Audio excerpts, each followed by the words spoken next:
सांगली जिल्ह्यातील कवठे महांकाळ तालुक्यातील चोरीची गावाजवळ घडलेला संशयास्पद मृत्यू प्रकरणाचा कवठे महांकाळ पोलिसांनी थरारक उलगडा केलाय।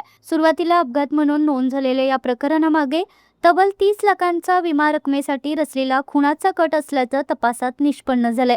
19 मे रोजी विजापूर गुहागर राष्ट्रीय महामार्गावरील प्रेम ढाब्याजवळ दत्तात्रय भगवान चावरे हे मृत अवस्थेत आढळून आले होते। डोक्याला गंभीर दुखापत झाल्याने त्यांचा मृत्यू झाला होता। सुरुवातीला हा अपघाती मृत्यू झाल्याचे मानले जात होते, मात्र शवविच्छेदन अहवाल आणि घटनास्थळावरील पुराव्यांमधून हा अपघात नसून खून असल्याचं स्पष्ट झालं। तपासादरम्यान मैताच्या नावाने 30 लाखांचा अपघाती विमा काढण्यात आल्याची माहिती समोर आली आहे। ही रक्कम आपल्या बहिणीला मिळावी यासाठी मेहुणा रामचंद्र धनप्पा खिलारे याने तुकाराम मारुती सांगोलकर याला 3 लाख रुपयांची सुपारी दिल्याचे पोलीस तपासात उघड झाले। दोघांनी सहमताने दत्तात्रय चावरे यांची हत्या करून अपघाताचा बनाव रचल्याचं निष्पन्न झालंय। या प्रकरणी दोन्ही आरोपींना अटक करण्यात आली असून पुढील तपास सुरू आहे। दत्तात्रय भगवान चावरे राणा सांगली संजयनगर सांगली याची ती बॉडी असल्याची आपल्याला कळाली। त्याच्यानंतर आपण जागेवरचे घटनास्थळ पंचनामा केला, इनक्वेस्ट पंचनामा देखील केला आणि बॉडी आपण पीएमसाठी दिली होती।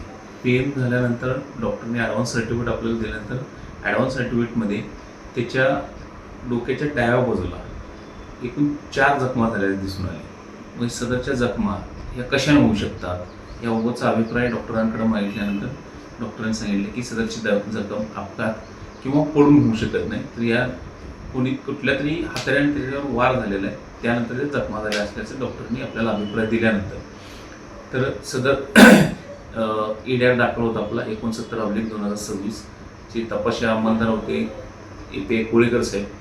यांनी यामध्ये संशय आहेत म्हणून याचे नातेवाईक यांच्याकडे चौकशी ज्यावेळेस केली त्यावेळेस नातेवाईकाची बहीण म्हणजे मैताची बहीण त्यांनी सांगितले की 2 वर्षापूर्वी 2024ला याचे मयत आहे दत्तात्रय चावरे याच्या नावे त्याचा मेहुणा रामचंद्र खिलारे यांनी 30 लाखाचा अपघाती विमा काढलेला आहे आणि ते विम्याचे पैसे देखील हप्ते देखील तोच भरतो। ह्या आपल्या एका धाग्यावरून आपण त्याला ताब्यात घेतला, त्याला चौकशी केली असता रामचंद्र खिलारे यांनी सदरची 30 लाखाची रक्कम ही आपल्या नॉमिनी असलेल्या तिच्या बहीण अक्काताई हिला मिळावी याकरिता 3 लाख रुपयाची सुपारी यातील मयत दत्तात्रय चावरे याची सुपारी तुकाराम मारुती सांगोलकर यांना दिलेली होती। त्यातले 1 लाख रुपये सुद्धा दिलेले होते आणि त्यानंतर दत्तात्रय तुकाराम सांगोलकर यांनी त्याला त्याच्या टँकरमधून चोरीची ते आणलं आणि 18 तारखेला सुरू रात्रीला 11 वाजता त्याच्या डोक्यामध्ये गाडीतील टॉमीने वार करून त्याला मारून खून केल्याचं आपल्याला तपासात निष्पन्न झालेलं आहे। तर सदर आरोपींना आपल्या DB पथकानं चांगल्या पद्धतीनं कसून चौकशी करून तपास केला, त्यांना ताब्यात वगैरे घेतलेला आहे। आता आपण पुढील तपास करत आहोत।